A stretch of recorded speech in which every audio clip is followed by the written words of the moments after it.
Angela Hayes adjusted the rearview mirror of her silver sedan as the hum of the highway faded behind her. Turning onto a quieter road in suburban Dallas, she felt the heavy evening air wrap around her. Her sequined gown shimmered faintly beneath the dim streetlights. She had just left a fundraiser, a night spent supporting a local community center she deeply cared about. Though proud of the work being done, more than anything, Angela was looking forward to getting home to her family. Her phone buzzed on the passenger seat. It was her husband, Malcolm Hayes, the newly appointed police commissioner of Dallas County. Angela smiled softly. "Be home soon," she murmured to herself, not bothering to pick up the call. Then, the flash of red and blue lights in her rearview mirror caught her attention, a police cruiser. Her brows furrowed as she slowed her car and pulled over to the side of the road. Her mind raced. She wasn't speeding, hadn't missed any stop signs, and wasn't even on her phone. Maybe it's just a routine stop, she thought. She rolled down her window as a tall officer with a stern expression approached. "License and registration," he said curtly. Angela handed over her documents without hesitation. "Good evening, officer. May I ask why I'm being stopped?" The man glanced at her license before looking back at her. His tone clipped. "We got a call about a vehicle matching this description involved in suspicious activity in the area." Her heart skipped a beat. "Suspicious activity?" she repeated, her voice steady despite the creeping unease. "Step out of the car." "Ma'am," the officer commanded. Ignoring her question, Angela hesitated. "Excuse me, I'm not sure I understand." "Step out of the car now," he interrupted, his tone growing firmer. Another cruiser pulled up behind the first, and two more officers emerged, their flashlights cutting through the dark. Angela's hand trembled as she unbuckled her seatbelt and opened the door. Keeping her hands visible, as her husband had taught her, she said calmly but firmly, "I'm complying, but I'd like to know why I'm being treated this way." Her calm demeanor only seemed to agitate the officers further. One began searching her car without asking permission, rifling through the backseat and trunk, while the other two watched her every move. Angela's heart pounded. This wasn't right. She had nothing to hide. Yet they treated her as if she were guilty of something. It was humiliating, but Angela wasn't the kind of woman to cower.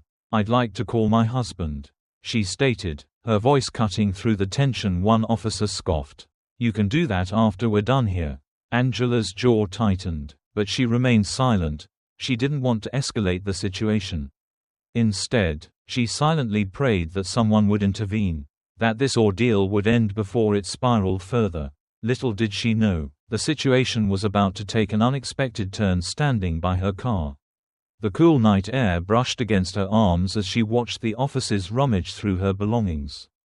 Her perfectly organized trunk, filled with boxes of brochures and event materials from the fundraiser, was being treated like a crime scene. They pulled out items, inspecting them as though they might uncover something sinister. One officer held up a stack of pamphlets. "What's all this for?" he demanded. Angela's voice remained calm but firm. "I just left a fundraiser." "Those are brochures for the community center we're supporting." The officer stared at her, his expression unreadable, before tossing the stack back into the trunk without a word. Angela's day had taken an unexpected turn. The second officer, a younger man with nervous energy, stepped toward her and asked, "Ma'am, are there any weapons, drugs, or anything illegal in this vehicle, number?" "Officer," Angela replied, her patience wearing thin, "I told you I've done nothing wrong. I'd appreciate it if you could explain why I'm being treated this way." Her composure only seemed to irritate them further.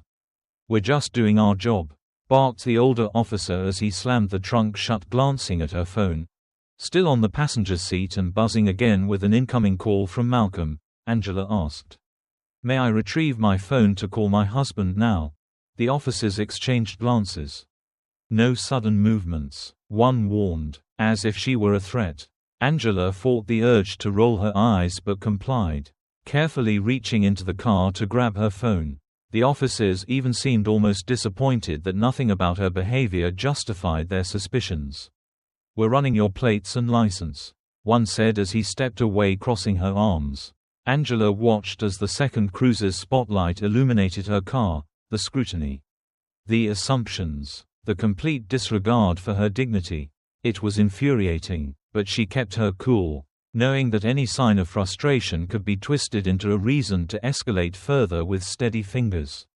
She dialed Malcolm's number. He picked up almost immediately. "Angela, are you okay? I've been calling," he said. "Malcolm, I'm pulled over by the police and they're searching my car without cause. I need you here now." She cut him off instantly. Malcolm's tone shifted. His voice filled with both concern and authority as he asked, "Where are you?" "I'm coming." Angela gave him her location, her voice faltering just slightly as the weight of the situation settled in.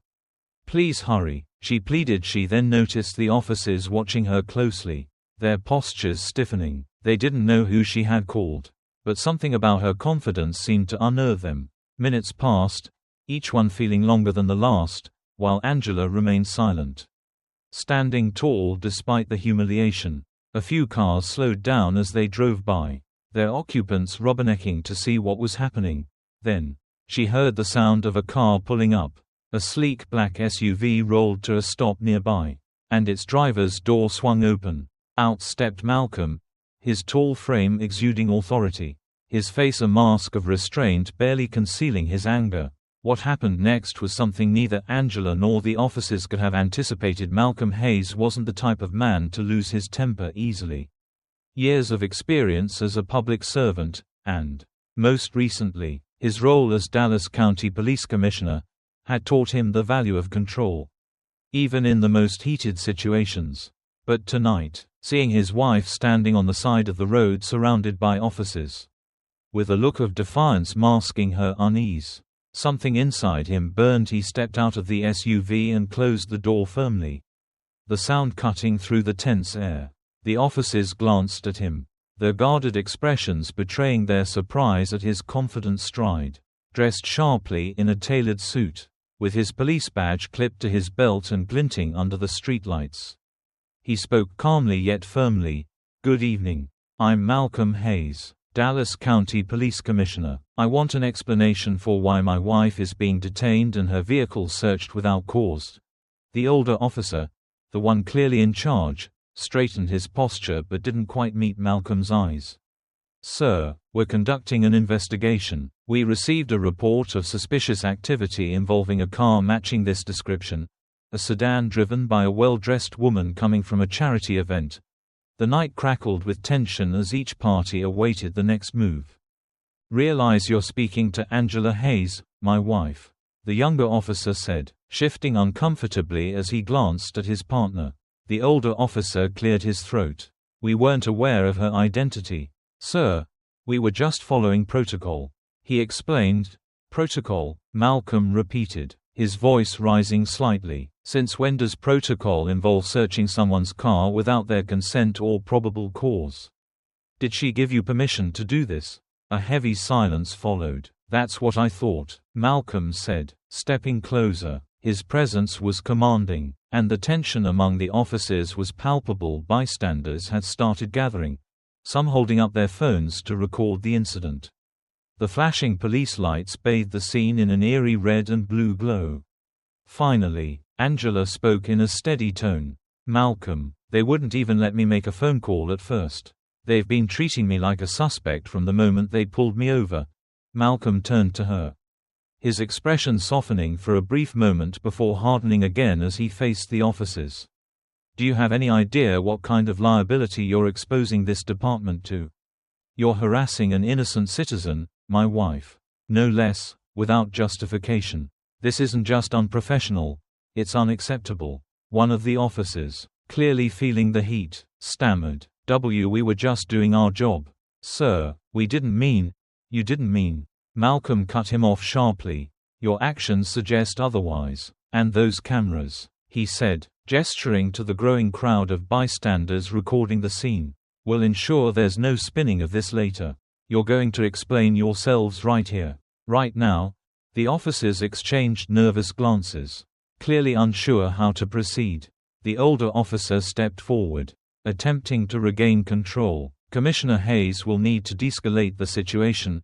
Perhaps we can discuss this back at the precinct," he suggested. Malcolm let out a short, humorless laugh. "De-escalate? You want to de-escalate now? After humiliating my wife and violating her rights? No. We're addressing this in public. Exactly where you created this mess." By this point, the crowd had grown larger, with people murmuring and some expressing their disbelief at what they were witnessing. Angela stood quietly, her posture composed though her eyes betrayed her exhaustion. "Call your supervisor," Malcolm ordered. Now, the older officer hesitated but ultimately reached for his radio, his demeanor reluctantly compliant. The tension in the air was thick, the weight of accountability pressing down on the officers as they awaited their superior's arrival. What happened next would turn this already fraught situation into a breaking point for everyone involved. A faint crackle from the police radio broke through the silence as the older officer called for his supervisor. The minutes that followed felt like hours, with Malcolm standing his ground, Angela watching silently, and the crowd growing larger. Some bystanders murmured among themselves while others whispered into their phones or live-streamed the scene. Finally, a black and white SUV pulled up, and out stepped Lieutenant Charles Donovan. His uniform was crisp, and his expression betrayed a mixture of annoyance and confusion as he approached the group. "What's going on here?" Donovan demanded, his eyes scanning the scene. He barely glanced at Angela before turning to Malcolm. "Lieutenant Donovan," Malcolm said evenly, "your officers pulled over my wife, conducted an unwarranted search of her vehicle, and have failed to provide any legitimate reason for their actions. I'm waiting for an explanation." Donovan's eyes widened as the realization hit him. "Commissioner Hayes, I didn't realize that's the problem, Lieutenant Donovan." Malcolm interrupted, his voice steady but sharp. "It shouldn't matter who she is. Every citizen deserves respect and fair treatment. And this is anything but," the lieutenant declared, his face tightening as he turned to the officers. "Is this true? Did you see her vehicle without cause?" The older officer hesitated. "We had a report about suspicious activity," he offered weakly. "Cut the excuses," Malcolm interjected, his voice slicing through the air like a knife. "You had no cause, none. And now, not only have you harassed an innocent woman, but you've also put this entire department under scrutiny. Do you even understand the gravity of what you've done?" Donovan rubbed his temple, clearly struggling to maintain control of the situation. "Commissioner, I assure you this will be investigated thoroughly. I'll handle it personally." Malcolm stepped forward, his voice unwavering. "This isn't just about an investigation, it's about accountability. You don't get to sweep this under the rug. Not this time." The crowd murmured in agreement as their phones captured every word. Turning to the bystanders, Malcolm addressed them directly. "To everyone here, this is the kind of behavior we've been fighting to eliminate in our police force. No one, no matter their status, their job, or their skin color, should have to endure this kind of treatment. This is why accountability matters." A smattering of applause rippled through the crowd. Angela watched her husband, pride flickering in her eyes despite her exhaustion, while Don looked increasingly uncomfortable. "Commissioner, perhaps we can move this conversation somewhere private." "No," Malcolm replied firmly. "Transparency happens here, in front of the people you serve. Your officers need to understand that there are consequences for their actions. If they don't, nothing will ever change." The officers shifted uncomfortably as Donovan struggled to respond. It was clear that the balance of power had shifted. There was no escaping the consequences of what had unfolded, but the story didn't end there. The fallout from that night would spark a chain of events that no one, especially the officers involved, could have anticipated. Swift and unrelenting, the consequences unfolded. By the next morning, video recordings of the confrontation had gone viral, shared across social media platforms with hashtags like #JusticeForAngela and #AccountabilityMatters. News outlets picked up the story, airing the footage alongside headlines questioning the integrity of the Dallas County Police Department. Later, Angela and Malcolm sat side by side at the dining table, the morning light streaming through the windows. Still tired from the night before, Angela sipped her coffee while Malcolm scrolled through his phone, reading articles and comments. "They're calling it the Hayes incident," he said in a heavy tone. "I knew it would get attention. But it's bigger than I expected." Angela set her cup down and looked at him. "It's not about us, Malcolm. It's about what this represents. How many people go through this every day without having the platform we do? They deserve justice, too." Malcolm nodded somberly. "I've spent my entire career trying to root out this kind of behavior. And now it's clear there's so much more to do." That day, an emergency press conference was held. Malcolm stood at the podium, flanked by Angela and other members of the department's leadership team. His voice was calm but resolute as he addressed the crowd of reporters and community members. "What happened last night was unacceptable," he began. "The actions of those officers were not just a violation of policy, but a betrayal of the trust that this community places in its police force. I want to be clear. This is not who we are. And this is not who we will be." He paused, letting his words sink in. "There will be a full investigation." A transparent investigation into the incident was announced, and the officers involved have been placed on administrative leave effective immediately. However, this isn't just about disciplinary action, it's about systemic change. We need to ask ourselves why incidents like this continue to happen, and what we, as leaders and as a society, are going to do about it. The crowd erupted in applause. Yet Malcolm's face remained serious. He turned to Angela, who stepped forward to share her experience. "When I was pulled over last night, I felt powerless. I did everything right, followed every instruction, but it didn't matter. I wasn't seen as a person. I was seen as a problem to be dealt with. And I know I'm not alone in feeling that way," she said, taking a deep breath before continuing. "I also know that change is possible. It starts with accountability, with people speaking out, and with leaders like my husband who are willing to challenge the system from within. We have to do better for everyone." In the days that followed, the department launched new training initiatives focused on de-escalation and implicit bias. And a citizens' advisory board was formed to ensure transparency and accountability. Malcolm personally reached out to community leaders, promising to rebuild trust and make the changes that were long overdue. The officers involved in the incident faced disciplinary action, and one even chose to resign. Their actions served as a stark reminder of how deep systemic issues run, and how necessary it is to confront them head-on. As for Angela, she became an advocate for justice, using her platform to amplify the voice of those who couldn't speak for themselves. She often told her story, not out of anger, but out of hope. "It's not just about what happened to me," she'd say. "It's about what we do to make sure it doesn't happen to anyone else." In the end, the Hayes family turned a moment of injustice into a catalyst for change.